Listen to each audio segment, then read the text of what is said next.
Bien, en esta ocasión les voy a presentar el tema de cáncer de tiroides. Mi nombre es Acapala Rojas Inocente. Vamos a iniciar con el tema. El cáncer de tiroides tiene una incidencia. 1% de los tumores son malignos. Es el tumor endocrino más frecuente y la relación mujer a hombre es de 3 a 1. En su clasificación se va a derivar del epitelio tiroideo folicular y este se va a dividir en papilar, folicular y anaplásico. El cáncer papilar corresponde al 85%, el folicular al 12%, mientras que el anaplásico es menor del 3%. El papilar y el folicular son bien diferenciados y se van a tratar de forma similar, mientras que el cáncer anaplásico se va a originar de forma bien diferenciada. Otra histología es el cáncer medular de tiroides, que puede ser familiar como parte de una neoplasia endocrina múltiple tipo 2, o cáncer medular familiar aislado, o de forma esporádica linfoma primario metastásico. En su etiopatogenia, estos se deben a una iododeficiencia. Bien, para los factores de riesgo, vamos a encontrar que la exposición a la radiación durante la infancia, o a armas biológicas como armas atómicas o accidentes nucleares son el factor ambiental más asociado al desarrollo de los tumores benignos y malignos. La edad, 2/3 de los casos se dan entre los 20 y los 55 años. En el sexo, pues ya les había comentado que la incidencia de 3 a 1 presenta más en mujeres y se deben a una radiación, incluyendo los rayos X. El cuadro clínico se va a presentar con un tumor en la glándula tiroides o una adenomegalia cervical por autoexploración o exploración física o de forma incidental por un estudio radiológico, como puede ser una ultrasonografía, una tomografía computarizada o una resonancia magnética. Los incidentalomas tienen el mismo riesgo de malignidad que los tumores palpables. La evolución de un crecimiento rápido, un tumor fijo plano o planos profundos, disfonía o parálisis de la cuerda vocal o la presencia de una adenomegalia son indicativos de un tumor maligno. Y el diagnóstico usualmente se va a confirmar por medio de una biopsia por aspiración, una aguja delgada. Bien, para el cáncer papilar vamos a tener que los subtipos histológicos van a ser clásico, variante folicular y de células alta. En el cáncer papilar clásico, estos son tumores no encapsulados, parcialmente quísticos y multifocales. Presentan metástasis intraglandulares y cerca del 50% muestran cuerpos de samoma. En la variante folicular, esta es la más común y su incidencia actualmente va en aumento. Existen variantes como la variante folicular del carcinoma papilar no invasivo e invasor, tanto vascular como capsular, y el de células altas, este es un tumor más agresivo, el carcinoma papilar clásico, y se va a presentar en el 1%, son tumores grandes, invasivos y con altas tasas de metástasis ganglionar y a distancia. Otras variantes de tumores menos frecuentes son insular, columnar, oxifílica, trabecular o sólida, de células claras, esclerosante, difusa y cribiforme. Por lo general, este tipo de cáncer presenta metástasis ganglionar, es del 80% y cerca de la mitad tiene micrometástasis ganglionar. Presenta metástasis a distancia de 2 a 10% y el órgano más afectado es el pulmón y después el hueso. Otros sitios menos frecuentes son el cerebro, el riñón, el hígado y las glándulas suprarrenales. Bien. Para el cáncer folicular, esta es la segunda histología en el cáncer de tiroides. y representa el 12%. Son tumores bien diferenciados a tumores pobremente diferenciados. Cerca del 13% presenta metástasis ganglionar y son poco frecuentes.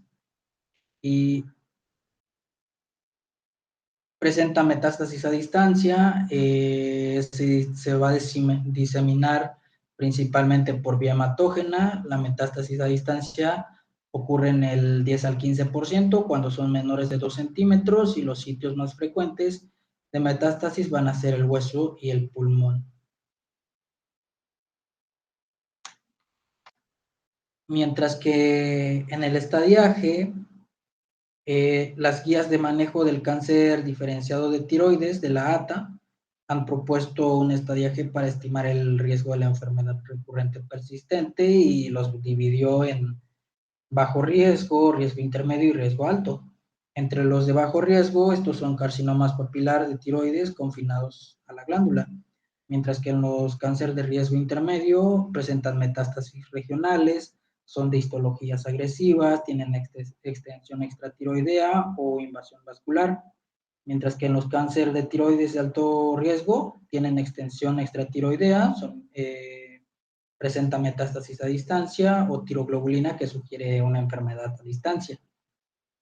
Otros factores pronósticos son la afección ganglionar importante y un grado de invasión vascular en el carcinoma folicular de tiroides. En el tratamiento, la cirugía es el pilar en el manejo del cáncer diferenciado de tiroides. El tumor menor a 1 centímetro sin extensión extratiroidea y sin ganglios. En las lesiones unilaterales menor a 1 centímetro.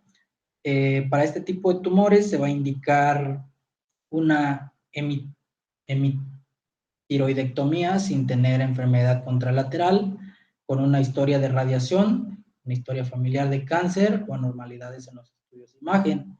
En los tumores de 1 a 4 centímetros sin extensión extratiroidea y sin ganglios, en tumores intratiroideos, el procedimiento quirúrgico puede ser una hemitiroidectomía o una tiroidectomía total. Puede ir acompañada con yodo 131 como terapia adyuvante y para facilitar el seguimiento. Mientras que en los tumores menor a 4 centímetros, con extensión extratiroidea y metástasis ganglionar o a distancia, está indicada la tiroidectomía total. En los tumores de cualquier tamaño, historia de radiación a cuello durante la infancia, se indica una tiroidectomía total. En el microcarcinoma papilar multifocal, menor a 5 focos, aquí está indicada una hemitiroidectomía. Si el patólogo reporta más de 5 focos y estos miden de 8 a 9 milímetros, se completa la tiroidectomía. Mientras que en el microcarcinoma papilar multifocal, menor a 5 focos, aquí se indica una tiroidectomía total.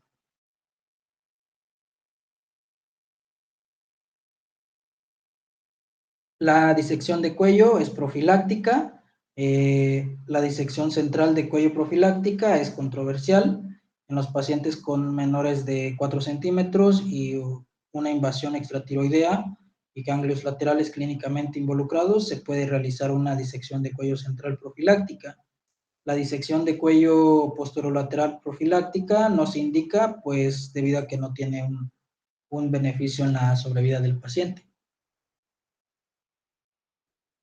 Mientras que en la terapéutica, la disección terapéutica se realiza cuando existe una enfermedad evidente, tanto a nivel central como posterolateral, debido a que esto incrementa el riesgo de recurrencia en cuello y la mortalidad.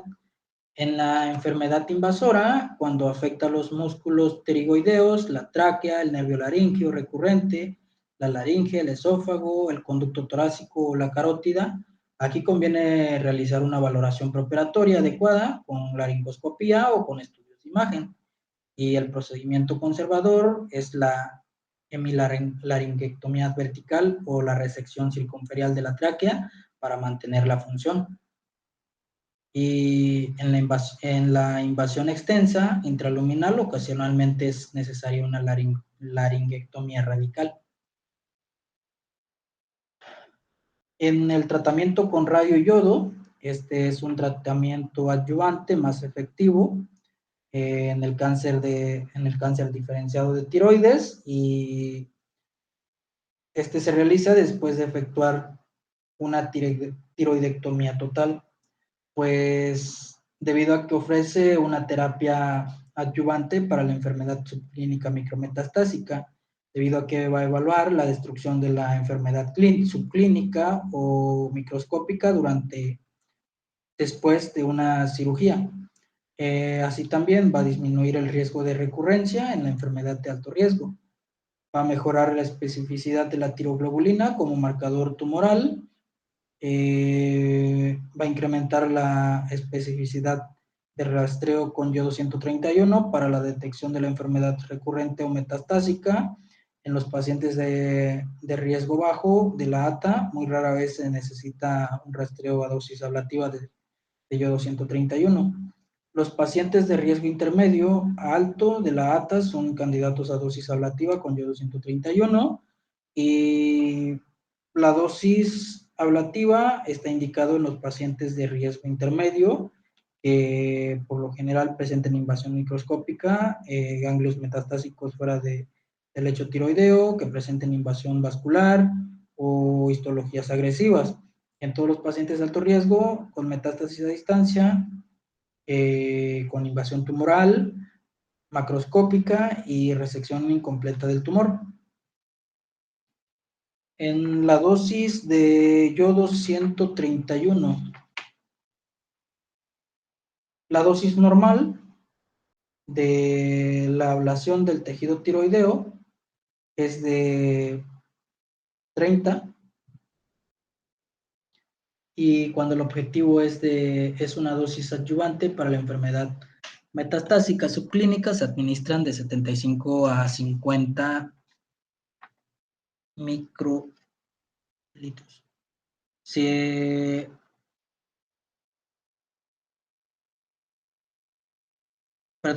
Cuando el objetivo es el tratamiento de la enfermedad clínica residual, la dosis utilizada aumenta de 100 a 200. Y en la radioterapia externa, esta se va a utilizar de forma adyuvante después de una resección quirúrgica completa, macroscópica, para prevenir la recurrencia, y se indica en pacientes jóvenes con enfermedad extensa e histologías agresivas, o en pacientes viejos, así como en pacientes en los que se dejó enfermedad residual macroscópica. En el manejo sustitutivo supresivo hormonal, este manejo se va a indicar en los pacientes sometidos a hemitiroidectomía que presenten elevación de la TSH, así como en todos los pacientes sometidos a tiroidectomía total, y la dosis de T4 es de 1.6 a 2 miligramos por kilogramo por día. La supresión de la TSH se usa para minimizar el potencial de estímulo de la hormona para el crecimiento tumoral y aumenta la sobrevida libre de la progresión en pacientes de alto riesgo. Mientras que en la respuesta, durante el seguimiento de los pacientes con cáncer de tiroides bien diferenciados, se van a presentar 4 tipos de respuesta. Esta puede ser excelente, bioquímica incompleta, indeterminada o estructural incompleta. En la respuesta excelente, esta respuesta se va a presentar sin evidencia de enfermedad clínica, bioquímica o estructural. En la respuesta bioquímica incompleta, la tiroglobulina se va a encontrar elevada, o los anticuerpos antitiroglobulina van a estar elevados en ausencia de la enfermedad localizable. Mientras que en la respuesta indeterminada, la presencia de los anticuerpos antitiroglobulina y sin evidencia de enfermedad estructural comprobada, aquí se va a indicar un rastreo tiroideo, y de acuerdo al resultado se decide el manejo que se va a seguir. En la enfermedad, en la respuesta estructural incompleta, la persistencia de la enfermedad o las nuevas lesiones identificadas regional o a distancia.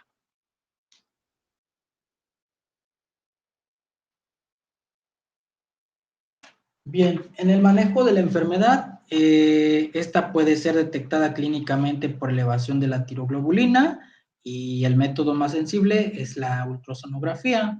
En la enfermedad mínima, la cirugía es el tratamiento de elección en pacientes con enfermedad clínica con baja carga hormonal, aunque algunas de estas recurrencias son de comportamiento agresivo. Mientras que en la enfermedad extensa, aquí se valora el beneficio de la cirugía con resección multiorgánica y la reconstrucción. Y entre otras opciones, vamos a encontrar al tratamiento radioyodo, a los inhibidores de la tirosina sinasa, a la radioterapia externa, a la inyección percutánea de etanol en la metástasis cervical y a la ablación de radiofrecuencia a nivel de ganglios cervicales, a las lesiones óseas y a las metástasis pulmonares. En la enfermedad a distancia, en el caso de metástasis a distancia, se puede considerar la cirugía en la metástasis ósea única o con radioterapia externa, metástasis cerebrales o enfermedad pulmonar limitada. En el tratamiento sistémico se va a utilizar el tratamiento sistémico, se utiliza en pacientes con enfermedad progresiva sintomática que no responden o que son candidatos al manejo quirúrgico, a terapia con yodo 131 o a radioterapia externa. La quimioterapia ocasionalmente puede ser benéfica y se han observado respuestas parciales con doxorubicina en una tercera parte de los pacientes. En los enfermos con progresión del cáncer se debe valorar la posibilidad de incluirlos en estudios clínicos de terapia blanco. Se presentan 5 escenarios en el cáncer refractarios. De acuerdo a las guías de la ATA, en los pacientes asintomáticos menores con tumores menor a 2 centímetros, con un crecimiento menor, se sugiere el manejo con supresión de la TSH, y en pacientes asintomáticos con tumores de 2 centímetros de diámetro y con un crecimiento menor al 20% por años en pacientes asintomáticos que pueden ser tratados con cirugía o radioterapia externa, incluirlo en estudios clínicos con TKI, lenvatinib o sorafenib. En los pacientes con enfermedad metastásica, aquí se recomienda incluir a los pacientes en estudios clínicos con TKI, con lenvatinib o sorafenib. Y en los pacientes que no toleran un TKI, se intenta otro TKI o un inhibidor de la BRAF antes que la quimioterapia citotóxica. La elevación de una quimioterapia citotóxica a base de doxorubicina o un toxano es una alternativa en los pacientes que no toleran la TKI. Y pues el pronóstico, la mayor parte de los pacientes con cáncer bien diferenciado tienen un buen pronóstico. Para el cáncer medular de tiroides, vamos a tener que este es un tumor neuroendocrino de las células parafoliculares, de la célula C, y se va a presentar en el 1 al 2% de los casos. La producción de calcitonina es la característica de este tipo de tumor, y la mayor parte de estos tumores son esporádicos, el 25% son familiares, como parte de una NEM2. En su cuadro clínico, este es esporádico, suele presentarse en la cuarta década de la vida, se va a presentar como un nódulo único en el 75 al 95% de los casos, se presenta con metástasis ganglionar en el momento del diagnóstico en el 70%, el 15% tiene síntomas de compresión aerodigestiva y el 5 al 10% de los pacientes presenta metástasis a distancia en el hígado, en el pulmón y los huesos. Y en los pacientes con enfermedad multifocal, la metástasis ganglionar son más frecuentes. También pueden existir síntomas sistémicos como la diarrea y el enrojecimiento facial. y algunos pacientes pueden presentar síndrome de Cushing ectópico.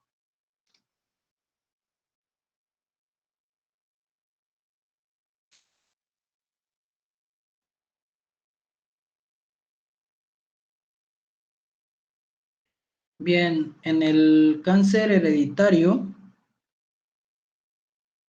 se va a dividir en dos NEM2A y NEM2B. Se va a transmitir de forma autosómica dominante y se va a asociar a un cáncer medular de tiroides, presenta mutaciones del protoncogen RET. El cáncer hereditario es un cáncer bilateral y multicéntrico.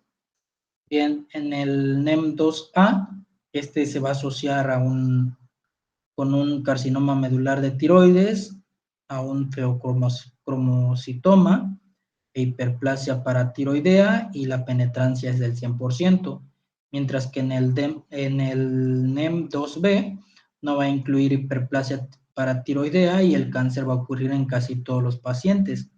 Se va a presentar en la edad temprana y por lo general es más agresivo que el NEM2A.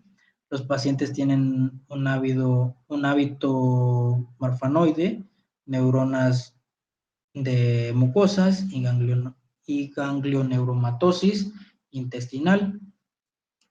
Para el diagnóstico deben ser estudiados tanto bioquímica como radiológicamente. Deben efectuarse las siguientes pruebas. Entre estas vamos a encontrar a la medición de la calcitonina sérica y al antígeno carcinoembrionario basal para compararlos con los resultados después de la cirugía.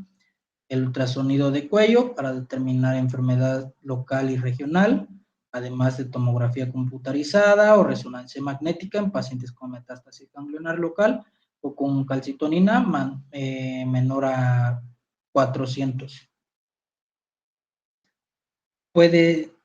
También se puede hacer una prueba genética de mutación RET o una medición de calcio sérico, metanefrinas o excreción urinaria de 24 horas de metanefrinas y catecolaminas para evaluar hiperparatiroidismo y feocromocitoma. Para el estadiaje,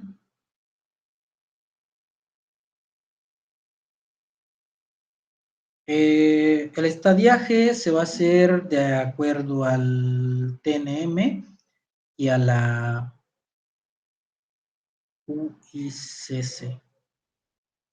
Mientras que en la cirugía, en los casos sin evidencias de ganglios, la tiroidectomía total es el manejo indicado para los pacientes con cáncer medular de tiroides, y la disección de cuello central bilateral se debe realizar de forma profiláctica, ya que aproximadamente el 50% de los pacientes tienen ganglios metastásicos y solo se realiza en pacientes con calcitonina mayor a 20.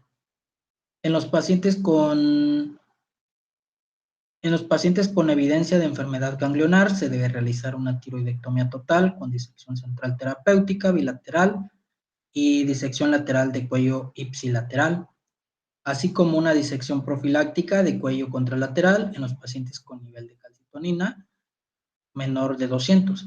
Si la enfermedad es localmente avanzada o metastásica, se debe realizar una tiroidectomía total y la resección de los ganglios afectados.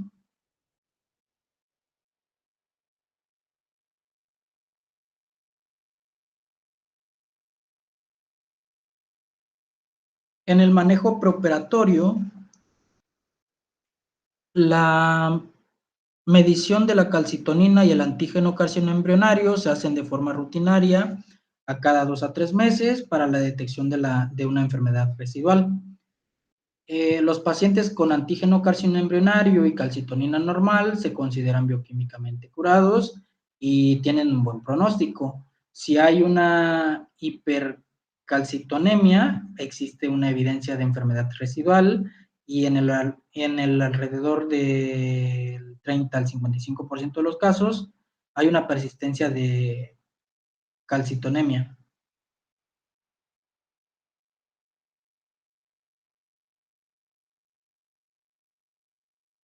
Bien, la calcitonina menor de 150 indica una persistencia de la enfermedad, por lo que se debe realizar un ultrasonido, una tomografía computarizada o una resonancia magnética. Y si se documenta una recaída estructural, se procede a una resección de la enfermedad locorregional, siempre y cuando no exista una enfermedad metastásica. En la calcitonina menor o igual a 150, con este valor el paciente tiene una enfermedad metastásica y se debe efectuar estudios de extensión. El sitio más frecuente de metástasis siempre es el hígado, y si no se documenta una enfermedad, se mantiene la vigilancia. En caso de calcitonina mayor a 500, se puede considerar realizar una tomografía por emisión de positrones. Otro posible estudio es el rastreo óseo, y en caso de ser positivo se considera una cirugía o radioterapia externa.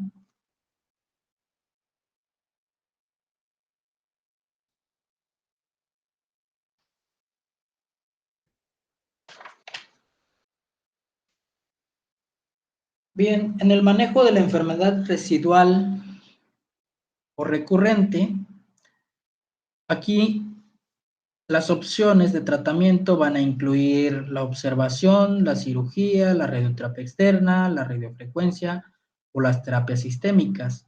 Mientras que en la enfermedad pequeña sintomática, en caso de recaída bioquímica, sin enfermedad estructural, la conducta a seguir pues es la observación, y la radioterapia externa se aplica en los pacientes con extensión extratiroidea, carga tumoral importante y una afección ganglionar importante.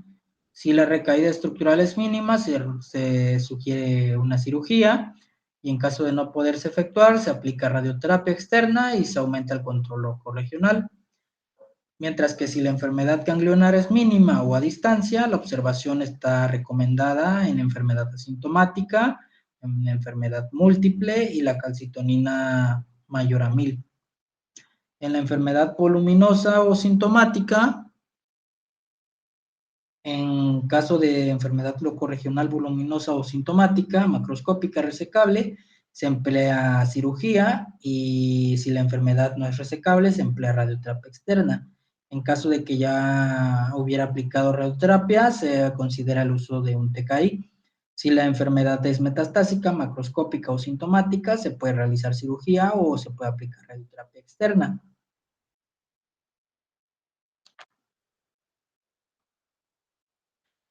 Para el tratamiento de la enfermedad avanzada o metastásica, los pacientes que no pueden ser tratados con cirugía o radioterapia, estos son candidatos a tratamiento sistémico, y tanto la terapia citotóxica como la terapia dirigida con TKI están indicados para el manejo de estos pacientes. En los inhibidores de la tirosina sinasa, el vandetanib aumenta significativamente la sobrevida libre de progresión, con una respuesta del 20 al 50%, pero no mejora la supervivencia. Mientras que el cabozantinib está indicado para el tratamiento del cáncer medular de tiroides con progresión o metastásico, con respuestas parciales del 29%. Otros TKI son el sorafenib, el sutinib y pazopanib.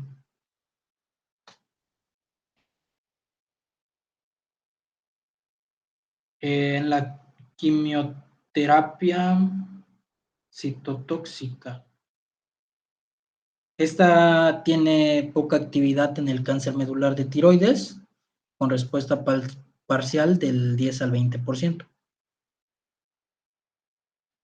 El pronóstico, los factores que incluyen en el pronóstico son la edad y la etapa clínica, la sobrevida a 10 años en etapas 1, 2, 3 y 4, y es de 100, 93, 71 y 21% respectivamente.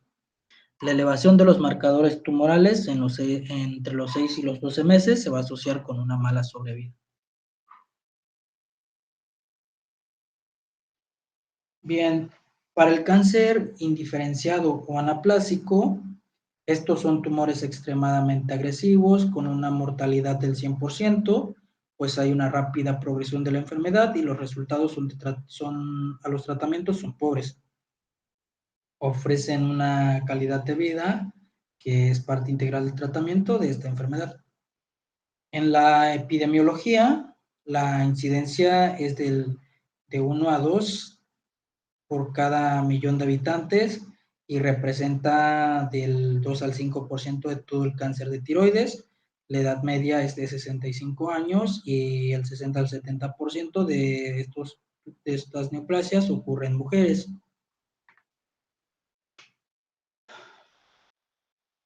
En los antecedentes de la enfermedad tiroidea, el 20% tiene historia de cáncer diferenciado de tiroides y el 20 al 30% coexisten con cáncer diferenciado y más del 50% tiene historia de bocio multinodular.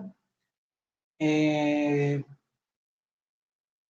la presentación del tumor, la presencia del tumor en la glándula tiroidea, así como metástasis regional a distancia, en el 90% de los casos, va a presentar invasión del tejido graso, muscular, piel, ganglios cervicales, la laringe, la tráquea, el esófago, los grandes vasos de la región del cuello y el mediastino.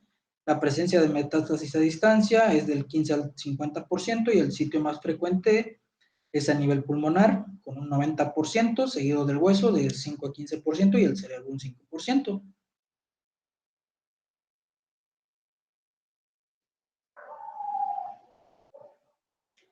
Bien, para el cuadro clínico, el tumor de crecimiento rápido en el cuello, en el 85% de los pacientes, se va a presentar con síntomas compresivos, al tracto aerodigestivo que producen disnea en un 35%, disfonía en un 25%, tos y hemóptisis en un 25%.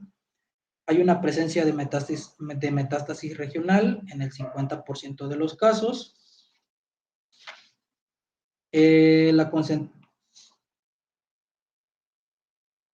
Perdón.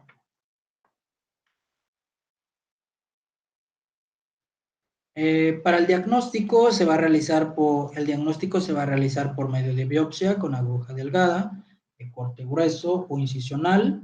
Y por lo general existen 3 patrones: células en uso, células gigantes pleomórfico y escamoso.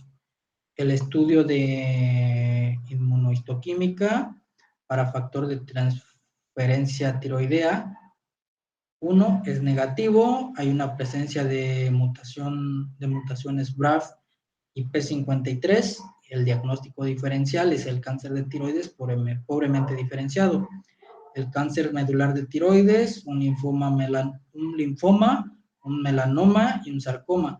La edad es un factor para realizar el diagnóstico diferencial. En la evaluación, en el laboratorio, se van a evaluar el perfil tiroideo y la tiroglobulina, ya que se van a asociar con el carcinoma bien diferenciado. Mientras que en los estudios de imagen es de suma importancia para definir la extensión de la enfermedad, planear un tratamiento y monitorear la respuesta del tratamiento. Los estudios son el ultrasonido de cuello, tomografía por emisión de positrones, tomografía computarizada o resonancia magnética de cuello, tórax y abdominopélvica, resonancia magnética o tomografía computarizada del cerebro. Para el estadiaje se va a etapificar de acuerdo al TNM y son de etapa clínica 4. 4A, 4B y 4C. En el 4A es intratiroideo, el 4B es extratiroideo con extensión importante, el 4C presenta metástasis a distancia. En el tratamiento se va a basar en la experiencia clínica y en series de casos. Se utilizan las guías de la ATA. En la enfermedad operable es raro encontrar un cáncer anaplásico de tiroides de forma localizada, pero en el caso de que se encuentre, se debe intentar la resección completa y administrar radioterapia postoperatoria y quimioterapia. En la enfermedad inoperable,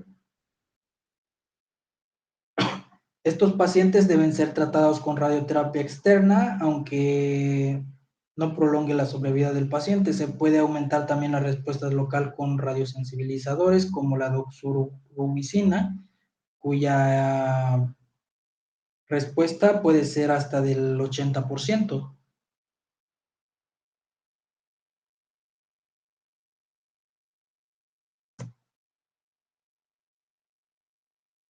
También se pueden utilizar quimioterapia con cisplatino o paclitaxel. En la enfermedad metastásica no hay tratamiento indicado. La